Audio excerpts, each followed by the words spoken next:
پھر درشی اللہم صلی اللہ سیدنا صفینا حبیبنا نبینا مولانا محمد بارک وسلم صلو علیہ صلاۃ و سلام علیک یا رسول اللہ صلی اللہ تعالی علیہ وسلم۔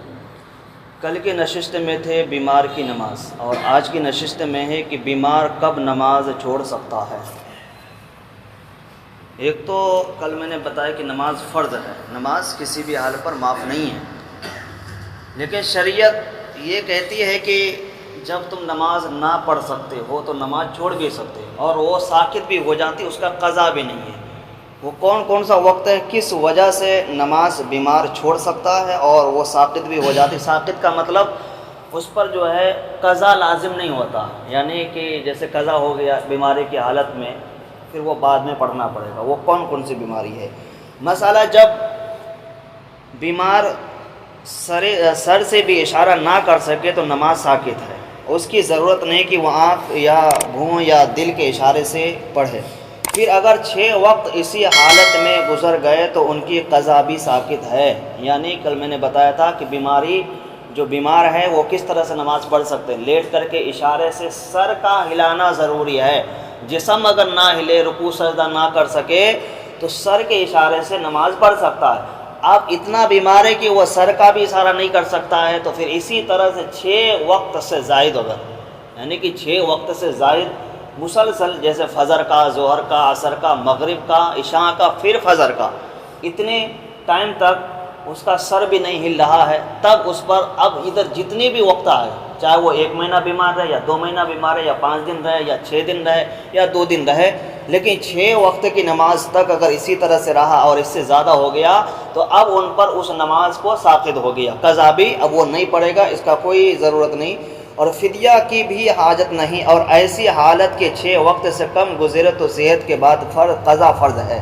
یعنی کہ فدیہ اس کو کہتے ہیں کہ نماز کا فدیہ، جیسے کہ صدقہ دیتے ہیں نا، زکوٰۃ دیتے ہیں مال کا، فطرہ دیتے ہیں رمضان کے مہینے میں فی آدمی 2 کلو 45 گرام یا 48 گرام گیہوں، تو اسی طرح سے کہ جو بندہ نماز نہیں پڑھتا ہے اگر اس کا انتقال ہو گیا تو ان کی اولاد ان کے مالوں سے ان کی نماز کا فدیہ دے گا تو ان کا ادا ہو جائے گا، لیکن نماز کا تو ثواب نہیں ملے گا، لیکن کچھ حد تک ان کے اعمال پر نیکیاں جمع ہو جائے گا، کیونکہ وہ نماز کا فدیہ کی وجہ سے۔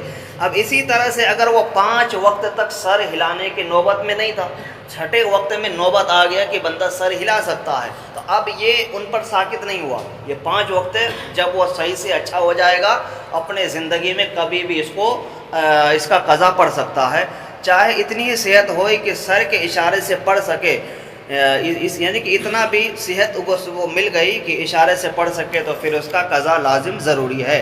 مسئلہ جس بیمار کا یہ حال ہو گیا کہ رکعتوں اور سجدوں کی گنتی یاد نہیں رکھ سکتا تو اس پر نماز کا ادا کرنا ضروری نہیں۔ یعنی کہ ایک وہ ہے جیسے بھولنے کی بیماری آ جاتے ہیں، بڑھاپے میں ایسا ہوتا ہے کہ بھول جاتے ہیں، رکعتیں بھول جائیں، رکوع بھول جائے، سجدہ بھول جائے، یا نماز میں فرضیت جو چیز فرض اور واجب ہے وہ اگر بھول جاتا ہے، سنت بھول جائے یا مستحب بھول جائے تو نماز ہو جائے گی، اس پر نماز پڑھنا ضروری ہے۔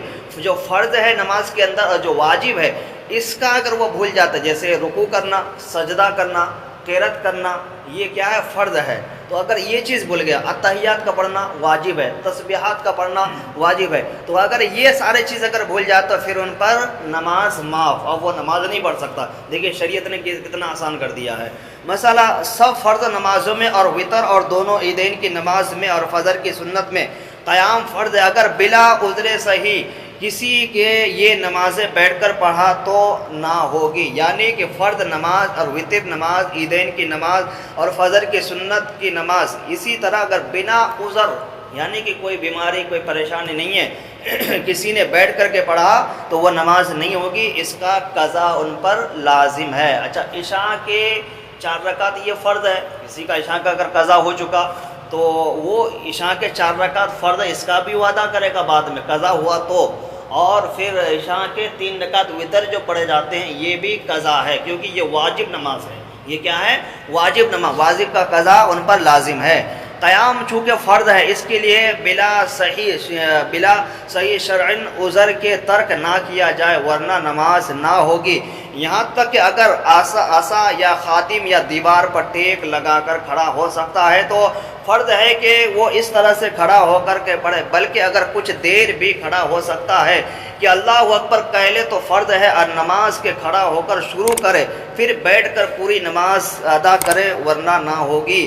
اگر ذرہ برابر کسی نے ایسا کیا تو نماز ان پر دوبارہ دہرانا واجب العادہ اور زما یا اس کی طرح معمولی خفیف تکلیف جن میں لوگ چلتے پھرتے رہتے ہیں ہرگز عذر نہیں۔ ایسی معمولی تکلیف میں جو نمازیں بیٹھ کر پڑھے گئے وہ نمازیں ان کے لیے قضا میں لازم ہو گیا، یعنی کہ قیام کرنا کیا ہے؟ فرض ہے، قیام کرنا فرض ہے۔ اگر اتنا بیمار ہے یا کھڑا نہیں ہو سکتا یا دیوار کے سہارے دیوار کو پکڑ کر کے کھڑا ہو سکتا ہے، جتنا دیر تک اتنا دیر تک وہ کھڑے ہو کر نماز پڑھے۔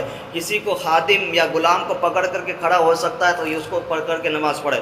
ایسا یعنی کہ ڈنڈا وغیرہ پکڑ کے کھڑا ہو سکتا ہے تو اس کو پکڑ کے کھڑا ہو کر جتنی دیر، صرف اگر اتنا ہی دیر ہو کہ صرف اللہ اکبر قیام کر سکتا ہے کھڑا ہو کر کے اللہ اکبر تک ہی اس کو کھڑا رہنا ہے، پھر باقی نماز وہ بیٹھ کر کے پڑھے، نماز ہو جائے گی، دوڑانے کی ضرورت نہیں۔ اگر کسی نے ایسا نہیں کیا تو اس پر قضا لازم ہے۔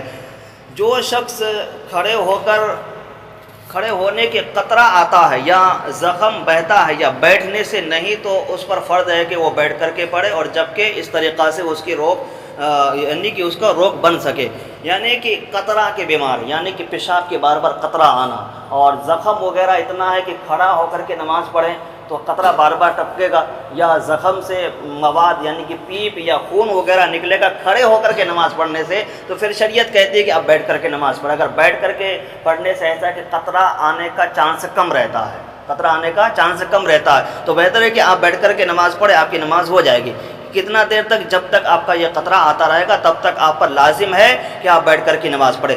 اتنا کمزور ہے کہ مسجد میں جماعت کے لیے جانے کے بعد کھڑا ہو کر نماز نہ پڑھ سکے گا، اور گھر میں پڑھے گا تو کھڑا ہو کر نماز پڑھ سکتا ہے، تو گھر میں ہی پڑھے، جماعت کے یعنی کہ گھر میں ہی جماعت کر سکتے ہیں، جماعت سے پڑھے ورنہ تنہا پڑھے۔ اسی طرح سے اگر کوئی شخص بیمار ہے، وہ گھر سے اگر مسجد آئے گا تو بیٹھ کر یعنی کہ کھڑے ہو کر نماز نہیں پڑھے گا، یعنی کہ نہیں پڑھ سکتا ہے، اتنی وہاں سے آنے میں تکلیف بڑھ جائے گی اور قیام نہیں کر سکتا۔ اور گھر میں رہ کر کے وہ قیام کر کے نماز پڑھ سکتا ہے، کھڑے ہو کر نماز پڑھ سکتا ہے۔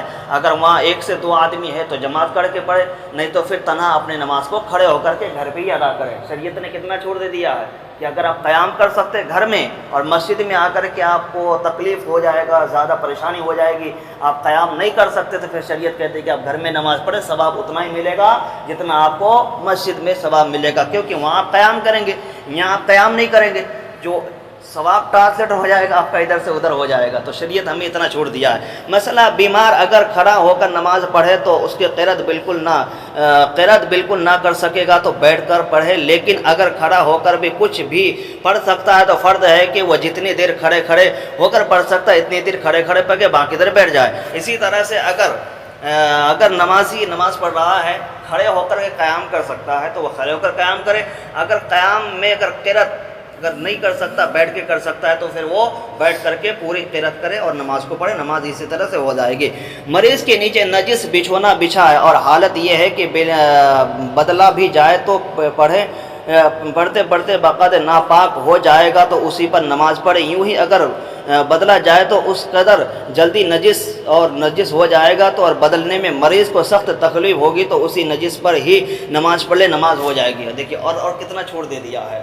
اگر مریض لیٹا ہوا ہے اور نماز پڑھنا چاہتا ہے، نیچے اگر نجس کپڑا یعنی کہ ناپاک کپڑا بچھا ہوا ہے، اوپر اگر پاک کپڑا بچھا ہوا، اگر بدلنے کی حالت میں نہیں ہے تو اسی پر نماز پڑھ لے، نماز ہو جائے گی۔ یا اگر بدلنے میں مریض کو تکلیف ہو جائے گا تو پھر بہتر ہے کہ اگر اوپر بھی اگر نجس کپڑا ہے تو اوپر سے ہی وہ نماز پڑھ لے، ان کے لیے نماز ہو جائے، کیونکہ یہاں پہ کیا ہے؟ عذر ہے، عذر کی وجہ سے شریعت معاف کرتی ہے۔ پانی میں ڈوب رہا ہے، اگر اس وقت بھی بغیر عمل کثیر اشارے سے بھی پڑھ سکتا ہے تو مثلا ترک یا لکڑی وغیرہ کا سہارا پا جائے تو پڑھنا فرض ہے، ورنہ معذور ہے، بچ جائے تو قضا پڑھے۔ اسی طرح سے اب دیکھیں نماز کتنا اہم چیز ہے۔ اب یہاں پانی کی بات آ گئی، بندہ ڈوب رہا ہے اور کسی کا کوئی ستون اگر ان کو ملا ہے، نماز کا وقت ضائع ہو رہا ہے تو پھر وہاں اشارے سے نماز پڑھے، وہاں اشارے سے نماز پڑھے، بچ گیا۔ اگر پھر وہاں تو ایک تو معذور ہو گیا وہ کیونکہ پانی میں ہے، اور بعض دفعہ ایسا ہوتا ہے کہ بھائی پانی میں لو پھر ڈوبنے کو ہوتا ہے تو پھر خود کا نہیں خیال ہوتا ہے. لیکن یہاں پہ کیا ہے کہ اگر کوئی ستون مل گیا، کوئی اشارہ مل گیا کہ اب وہاں جو ہے نہ وہ ادھر جا سکتا نہ ادھر جا سکتا، وہاں وہ کھڑا ہو کر کے رہ سکتا ہے، اور نماز کا وقت اس کو معلوم ہے کہ نماز کا وقت اتنا ہوا، اور اس سے میں اگر یہاں نماز نہیں پڑھوں گا تو میری نماز قضا ہو جائے گی. تو شریعت کہتی ہے کہ آپ کی نماز تو قضا ہوگی، لیکن آپ اشارے سے نماز پڑھ لیں. اور پھر وہ مسئلہ یہ ہے کہ آپ جس طرف آپ کا منہ ہے، نہ کہ آپ کو کعبے کی طرف منہ کرنا ہے، جدھر آپ کا منہ ہے. اور اگر کعبے کی طرف آپ ہو سکتے ہیں اسی ستون کو پکڑ کے کعبے شریف کی طرف ہو جائے، نہیں تو آپ کا منہ جس طرف ہو جدھر بھی ہو اسی طرح سے صرف اشارے سے جو فرض نماز ہے اس کو ادا کر لے. اب فرضیت سے آپ کے سر سے وہ ذمہ ہٹ جائے گا، اور جب بچ جائے تو پھر اس نماز کو دوبارہ دوڑا لے، اور جو دوڑائیں گے تو وہ آپ کا نفل میں ثواب مل جائے گا، یہ آپ کا فرضیت ادا ہو جائے گا. شریعت نے ہمیں اتنا چھوڑ دیا. قضا نماز کا بیان. اچھا، قضا نماز بلا عذر شرعی نماز قضا کر دینا بہت سخت گناہ ہے. اس پر فرض ہے کہ اس کی قضا پڑھے اور سچے دل سے توبہ کرے. یعنی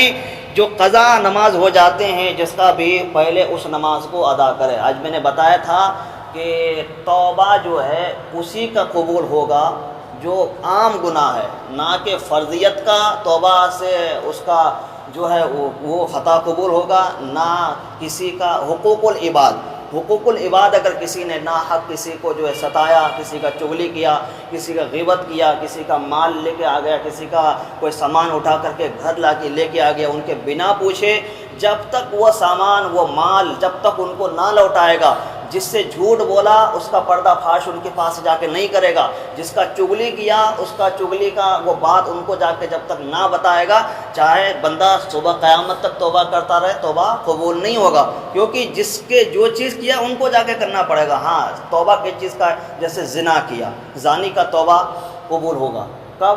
لیکن وہ سچے دل سے توبہ کرے گا تب. شرابی کا، شراب پی رہا ہے تو شرابی کا توبہ قبول ہوگا، کیونکہ شرابی کا وہ کسی کا حقوق العباد میں نہیں آتا ہے. وہ شراب پی رہا ہے، اس نے شراب چھوڑا، توبہ کیا، اللہ چاہے تو ان کا توبہ قبول کر سکتا ہے. لیکن پھر توبہ کرنے کے بعد پھر اس گناہ کی طرف وہ جاتا نہیں.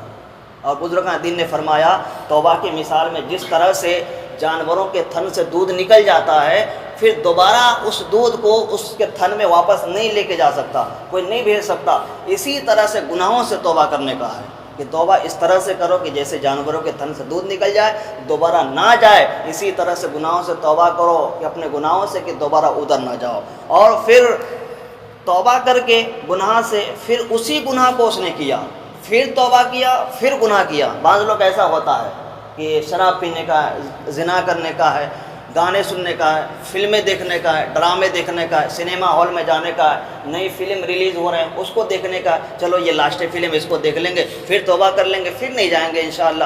پھر اس نے توبہ کیا، فلم دیکھ کر گیا، پھر توبہ کیا، پھر دوسرا فلم آیا، اس کا جو ہے بینر چپک گیا اور تھوڑا کیا بولتے ہیں اس کو ریلس وغیرہ بنا کر کے ڈالتے ہیں، نہیں یہ فلم بہت بڑھیا ہے بھائی ایک بار اور دیکھ لیں گے انشاءاللہ اب نہیں دیکھیں گے. وہ پھر دل میں چلتا ہے کہ نہیں بھائی انسان ہے، اور پھر شیطان تو ان کا دشمن تو ہے ہی، پھر ان کو بڑگلاتا ہے. پھر وہ دیکھنے کے لیے گیا، پھر وہاں سے آیا نماز کو آیا، مولا ہم نے بہت بڑا گناہ کیا، ہم نے ایک بار توبہ کیا تھا. کہ توبہ کر کے پھر گناہ کرنا، پھر توبہ کرنا، یہ منافقت ہے. اور اللہ تبارک و تعالیٰ خود ارشاد فرماتا ہے کہ جو مجھ سے اس طرح سے کرتا ہے وہ مجھے دھوکہ دیتا ہے. اور اللہ کو دھوکہ دینا یہ کفر میں شامل ہوتا ہے. اور اللہ کے نبی علیہ الصلوۃ والسلام ارشاد فرماتے ہیں کہ جو توبہ کر کے پھر گناہ کرتا ہے، پھر توبہ کرتا ہے، پھر گناہ کرتا ہے، یہ اللہ سے جو ہے نا اللہ سے جنگ لڑتا ہے اور پھر اللہ سے جھوٹ بولتا ہے. اللہ یہ منافقت ہے. پھر اللہ تبارک و تعالیٰ جب ان کو موت دے گا تو ایمان پر موت نہیں دے گا بلکہ ان کو کفر پر موت دے گا، کفر پر موت دے گا.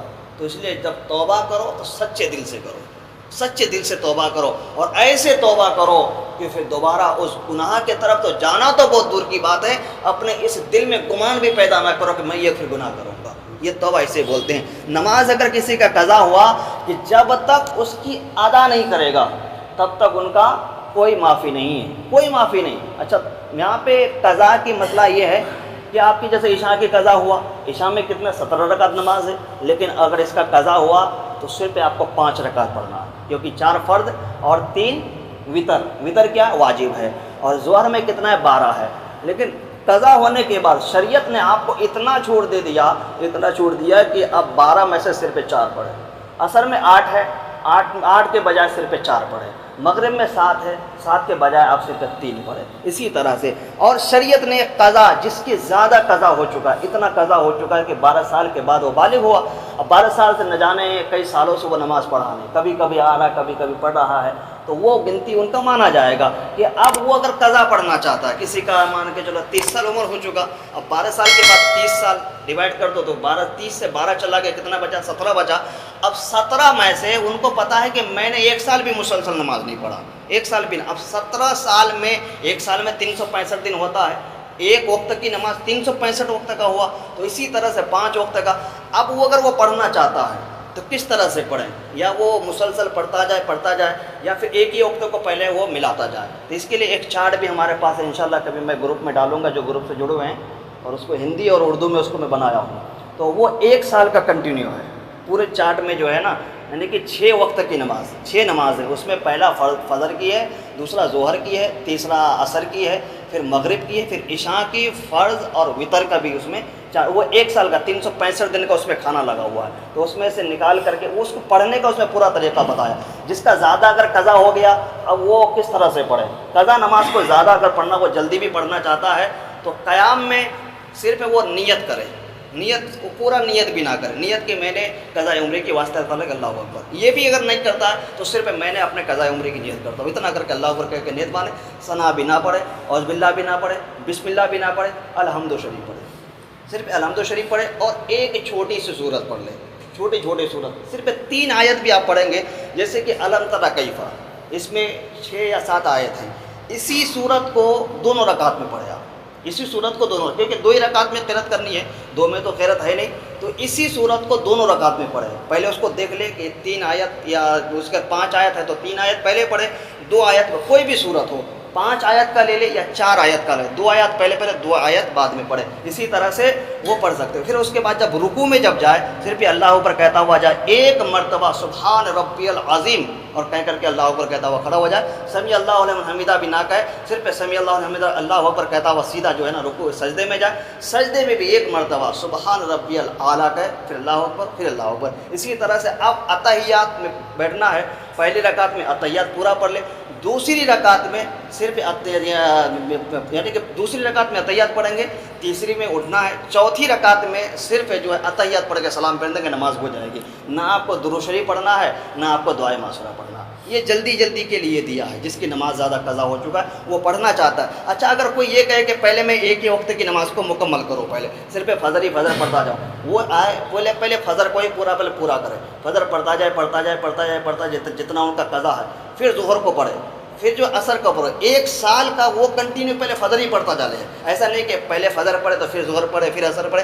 قضا کے لیے یہ ترتیب نہیں دیا، کیونکہ وہ قضا ہو چکا، اس کے لیے اب ترتیب ختم ہو چکا ہے، پہلے وہ فجر کو ہی پڑھتے جائے، 1 سال کنٹینیو پہلے فجر کا پڑھتا چلے جائے، جب وہ کھانا پورا آ جائے پھر ظہر کو پڑھتا چلے جائے، پھر ظہر کے پڑھنے کے بعد پھر عصر کا پورا کرے، 1 سال کا، ایک سال کا چاہے تو انسان اگر اپنے قضا نمازوں کو مکمل کر سکتا ہے۔ اور پھر قضا نماز مکمل ہوا، پھر ان کی ترتیب ہوگا۔ ترتیب کیا ہے کہ جس کی 6 وقت کی نماز قضا ہوا، اب وہ 7ویں وقت میں آیا تو اب اس کی ترتیب نہیں ہے۔ جس کے پورے زندگی میں بالغ سے لے کر کے آج تک کے زندگی میں اگر اس نے ان کی قضا نماز ہوا لیکن وہ ادا کرتا آ رہا ہے، جس کے مان کے چلو اس کا فجر قضا ہوا، ظہر قضا ہوا، اب وہ عصر میں آیا، اب 6 وقت سے ان کی زیادہ نہیں ہے، اب ان پر واجب ہے، فرض ہے کہ پہلے وہ قضا پڑھے، اس کے بعد وہ جماعت میں شامل ہو، پہلے وہ قضا پڑھے اس کے بعد جماعت میں شامل ہو۔ اگر اتنا وقت نہیں ہے کہ اگر وہ 2 وقت کی نماز، کیونکہ فجر کا اور ظہر کا 6 رکعت نماز ہوتا ہے، اب یہ 6 رکعت نماز اگر ادا کرنے میں جماعت نکلتی ہے تو پھر بہتر ہے کہ آپ پہلے جو ہے اپنا جماعت میں شامل ہو جائیں، پھر اپنا جو ہے اس کو قضا کو ظہر کے بعد پڑھ لیں، عصر کے بعد قضا نہیں ہے، یہ بات دھیان رکھنا کہ عصر کے بعد قضا نہیں ہے۔ اچھا، عصر کے بعد قضا پڑھنے کا حکم ہے، وہ مسئلہ الگ ہے، وہ مسئلہ آپ مسجد میں عصر کے بعد قضا نماز نہیں پڑھ سکتے، ہاں اپنے گھر میں قضا نماز پڑھ سکتے ہیں۔ دوسرا مسئلہ یہ کہ قضا نمازوں کو شریعت میں آیا ہے کہ چھپ کر کے پڑھو، قضا نمازوں کو چھپ کر کے پڑھو۔ اچھا، چھپ کے پڑھنے کا کیوں مسئلہ ہے؟ چھپ کر کے پڑھنے کا اس لیے یہ مسئلہ دیا ہے کہ تاکہ آپ تو قضا تو کیے ہیں، آپ گنہگار ہیں، آپ مجرم ہیں، لیکن اپنے مجرمیت کا کسی کو گواہ نہ بناؤ۔ اپنے شریعت دیکھو آپ پر کتنا پردہ ڈال رہا ہے، آپ پر اتنا پردہ ڈال رہا ہے کہ اگر آپ کی نماز قضا ہو چکی تو چھپ کر کے پڑھو، کسی کو دکھا کر کے نہ پڑھو۔ اگر کوئی دیکھے گا تو کوئی کہے کہ بندہ کی نماز قضا ہو چکا ہے۔ جس کی نماز کا وہ اپنے دل میں ایک گمان پیدا کرے گا تو وہ آپ کا جو ہے گواہ بن جائے گا۔ تو نماز تو قضا تو نہیں ہونا چاہیے، اگر کسی کا قضا اگر ہوا تو وہ اس طرح سے بھی پڑھ سکتا ہے۔ شریعت پردہ ڈالتا ہے ہمارے گناہوں پر، ہمارے خطاؤں پر ہمیشہ شریعت پردہ ڈالتے ہیں، لیکن ہم لوگ ہیں کہ ہم سمجھتے نہیں ہیں۔ ہماری نماز قضا ہو جاتی ہے، ہمیں کوئی احساس ہی نہیں ہے، نماز قضا ہو گئی اور ہمیں وہ تو ادا بھی کرنے کا ہمارے پاس وقت نہیں ہے۔ اور ادا کرنے کا میں آپ کو ایک طریقہ بتاؤں، جیسے عشاء میں آپ آتے ہیں، عشاء میں 4 فرض ہے، 4 سنت ہے۔ وہ کیا ہے؟ سنت غیر موقعہ ہے۔ آپ غیر موقعہ کو نہ پڑھیں، سنت غیر موقعہ کو نہ پڑھیں۔ اب عشاء میں آئے تو عشاء کی قضا کو پڑھ لیں، عشاء کی قضا پڑھ لیں، کیونکہ وہ فرض ہے، یہ کیا سنت ہے۔ سنت چھوٹ جائے گا معاف ہو جائے گا، لیکن فرض چھوٹے گا معاف نہیں ہے۔ اسی طرح سے فرض کے بعد 2 سنت ہے، یہ سنت موقع ہے، اس کو پڑھنا ہی پڑھنا ہے۔ پھر اس کے بعد 2 رکعت کیا ہے؟ نفل ہے۔ تو نفل کی بجائے آپ جو ہے نا فجر کی 2 رکعت ادا کریں، فجر کی 2 رکعت وہ قضا کی نیت سے پڑھیں۔ اسی طرح سے پھر وتر پڑھیں، کیونکہ آپ اس طرح سے پڑھیں گے کسی کو گمان بھی نہیں ہوگا کہ یہ قضا پڑھ رہا ہے، وہی بھی دیکھنے والا ہوگا تو بھائی یہ تو نفل پڑھ رہا ہے، لیکن وہ تو پھر ہمارا نیت اور میرا رب جانتا ہے کہ میں کیا پڑھ رہا ہوں۔ کیا ہاں، اگر فجر کی نماز کسی کا قضا ہو گیا یا وہ اتنا دیر میں جگا کہ وقت نکل چکا ہے، تو پھر سورج نکلنے کے 20 منٹ کا انتظار کریں۔ اس کے بعد ہاں، میں وہ بعد میں کبھی بھی پڑھ سکتے ہیں۔ ہاں، ظہر کے ٹائم پڑھ، اگر ظہر کے ٹائم پڑھیں گے یعنی کہ زوال کا وقت، جب سورج بیچ آسمان پر ہوتا ہے اس وقت کوئی نماز نہیں ہے۔ زوال کے وقت سے پہلے آپ کو اگر جس دن کا فجر کا نماز قضا، مان کے چلو کل فجر کی نماز ہے، کل فجر کی نماز میں کل قضا ہو گیا، یا اٹھ نہیں پائے یا جگ نہیں پائے، کسی وجہ سے قضا ہو گئی، یا ناپاک تھے کہ نہانے میں جو ہے وقت نکل چکا، تو اب اگر اس نماز کو کل ہی پڑھنا چاہتا ہے تو وہ 20 منٹ کا اب انتظار کرے۔ سورج نکل گیا، 20 منٹ کا انتظار کرنے کے بعد اب وہ کب تک وہ نماز وہ پورا پڑھیں گے؟ سورج یعنی کہ زوال کے وقت سے پہلے اگر پڑھنا چاہتا تو وہ 4 نماز پڑھیں گے، چاروں رکعتیں وہ مکمل پڑھیں گے۔ پہلے 2 رکعت سنت پڑھیں گے، پھر 2 رکعت فرض پڑھیں گے۔ اب زوال کا وقت نکل گیا تو اب وہ صرف کیا پڑھیں گے؟ ظہر میں آیا تو پہلے اپنا 2 رکعت فجر کی فرض پڑھیں گے، پھر اس کے بعد 4 سنت ہے، پھر اس کے بعد ظہر کا فرض پڑھیں گے۔ ٹائم نہیں ہے تو پہلے آپ اپنا جماعت میں شامل ہو جائیں، پھر اس کے بعد اپنا سنت پڑھ لیں، اور جو ترتیب ہے ترتیب سے پڑھنے کے بعد آخر میں جا کر کے اپنا 2 رکعت قضا پڑھ لیں۔ یہ طریقہ ہے۔ شریعت نے ہمارے گناہوں پر، ہمارے خطاؤں پر بہت پردہ ڈال رہا ہے، ہمیں بہت بچا رہا ہے۔ اپنے گناہوں کا تذکرہ کسی کے پاس نہ کرو۔ کسی نے زنا کیا، آج لوگ ایسا ہے، نوجوان ایسے زنا کر کے آیا ہے تو وہ تذکرہ بتاتے ہیں۔ کسی نے شراب پی کر، ہم نے 4 سال سے شراب پی رہا ہوں، میں 5 سال سے شراب پی رہا ہوں، میں فلاں کمپنی کے شراب پی رہا ہوں۔ اور کوئی جوا کھیلتا ہے، کہتا ہے ارے یار ہم تو جوا کھیلتا ہوں، میں اتنے جوا جیت کے آیا ہوں۔ کوئی لاٹری لگاتے، سٹے لگاتے، وہ اس کے بارے کہتے ہیں۔ کوئی کہتے ہیں کہ میری نماز چھوڑ گئی، ہم تو نماز کو تو ایسے ہی چھوڑ دیتے ہیں، ہمیں کیا فرق پڑتا ہے؟ تو گناہ جو ہم لوگ کیے ہیں، جو گناہ ہم سے ہوا، اس گناہ کو بھی راز رکھنا ہم پر فرض ہے، کیونکہ اس گناہ کا راز اگر کسی کو بتائیں گے تو پھر قیامت کے دن وہ ہمارے گواہی دیں گے، قیامت کے دن وہ ہمارے گواہی دیں گے۔ اس لیے اللہ فرماتا ہے کہ تم گناہ کیے ہو، وہ راز تمہارے اور میرے بیچ میں ہے، کہ تم نے گناہ کیے تم جانتے ہو، اور تم گناہ کیے تو میں تو پھر دیکھ ہی رہا ہوں، میرے پاس تو ہر چیز کا علم ہے، ہر چیز دیکھ رہا ہوں، اس لیے بندوں کو نہ بتاؤ۔ اور رسول اللہ فرماتے ہو جب تم گناہ کرو تو کسی کو نہ بتاؤ، گناہ کر کے اپنے رب کی دہلیز پہ آؤ، اس سے معافی مانگو، ندامت، شرمندگی احساس کرو۔ اور گناہ کے بعد جس نے شرمندگی احساس کیا، جس نے اپنے آپ کو شرمندہ کیا مولا کے چوکھٹ میں آ کر کے، تو پھر رسول اللہ صلی اللہ علیہ وسلم ارشاد فرماتے ہیں کہ اللہ کے رحمت ان پر پھر چھماچم برسنا شروع ہوتا ہے، اور رب تعالیٰ جو ہے ان کے گناہوں کو معاف فرما دیتا ہے۔ جب احساس ہوتا ہے انسان کو، جب احساس ہی نہیں، گناہ کر کے پھر فخر محسوس کرتے ہیں تو پھر ان کا کوئی کہنا نہیں، اور ان پر تو پھر عذاب بڑھتا جائے گا، گناہ بڑھتے جائیں گے۔ تو اللہ تبارک تعالیٰ سے دعا ہے کہ ہم سب کو اہدنا الصراط المستقیم، شریعت مصطفیٰ، سنت رسول پر عمل کرنے کی توفیق رفیق عطا فرما۔ یا مولا ہم سب کو اپنے گناہوں سے توبہ استغفار کرنے کی توفیق رفیق عطا فرما۔ یا مولا ہم سب کو سچے دل سے اپنے گناہوں سے توبہ کرنے کی توفیق رفیق عطا فرما۔ یا مولا ہم سب کو نماز پنجگانہ با جماعت ادا کرنے کی توفیق رفیق عطا فرما۔ یا مولا ہم سب کو اپنے قضا نمازوں کو ادا کرنے کی توفیق رفیق عطا فرما۔ یا مولا اپنے حبیب کے صدقے طفیل سے مولا ہم سب کو حضور نبی رحمت صلی اللہ تعالی علیہ وسلم کے ہاتھوں سے شفاعت نصیب عطا فرما۔ یا مولا ہم سب کو مولا حضور کی زیارت نصیب عطا فرما، مدینہ منورہ کی زیارت نصیب عطا فرما۔ یا مولا خانہ کعبہ کی زیارت نصیب عطا فرما۔ یا مولا اپنے حبیب کے صدقے طفیل سے مولا ہماری اس ٹوٹی پھوٹی نشستوں کو اپنی بارگاہ مولا قبول و مقبول عطا فرما۔ وقال اللہ تعالی فی شان حبیبہ المصطفیٰ ان اللہ وملائکتہ یصلون علی النبی یا ایھا الذین آمنوا صلوا علیہ وسلموا تسلیما۔ اللہم صلی علی سیدنا سفینا حبیبنا نبینا مولانا محمد بارک وسلم، صلوا علیہ صلاۃ و سلام علیک یا رسول اللہ صلی اللہ تعالی علیہ وسلم۔ سبحان ربک رب العزۃ عما یصفون وسلام علی المرسلین والحمد للہ رب العالمین۔ بحق لا الہ الا اللہ محمد